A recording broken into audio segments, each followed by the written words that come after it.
BJP మళ్లీ అధికారంలోకి వస్తే రాజ్యాంగం మారుస్తుందని అంటున్నారు. అరే ఎదవల్లారా, రాజ్యాంగం మార్చడం కాదురా బీజేపీ చేసేది, రాజ్యాంగంలో ఉన్న తప్పుల్ని సరి చేసుకుంటూ వస్తున్నాము. నాకు తెలియకడుగుతున్నా, ఒక దేశంలో ఇద్దరు ప్రధానులు ఎలా ఉంటారు? ఒక దేశంలో 2 రాజ్యాంగాలు ఎలా అమలవుతాయి? ఒక దేశంలో 2 జెండాలు ఎలా ఉంటాయి? ఒక దేశంలో 2 ఎన్నికలు ఎలా జరుగుతాయి?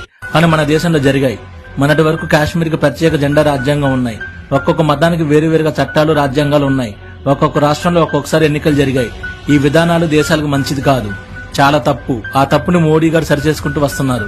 ఇది రాజకీయ విధానం కాదు. 1950 నుండి మా నినాదం. అసలు ఇంకా గట్టిగా చెప్పాలంటే మా బీజేపీ పార్టీ సిద్ధాంతమే అది. ఒక దేశంలో ఒకే మతం, ఒకే జెండా, ఒకే చిహ్నం, ఒకే చట్టం, ఒకే న్యాయం, ఒకే రాజ్యాంగం, ఒకే ధర్మం, ఒకే దేవుడు, ఒకే ఎన్నిక, ఒకే పార్టీ, ఒకే ప్రధాని. ఇదే మా విధానం. ఇక మీదట 2 అనేవి భారత్లో చెల్లవు.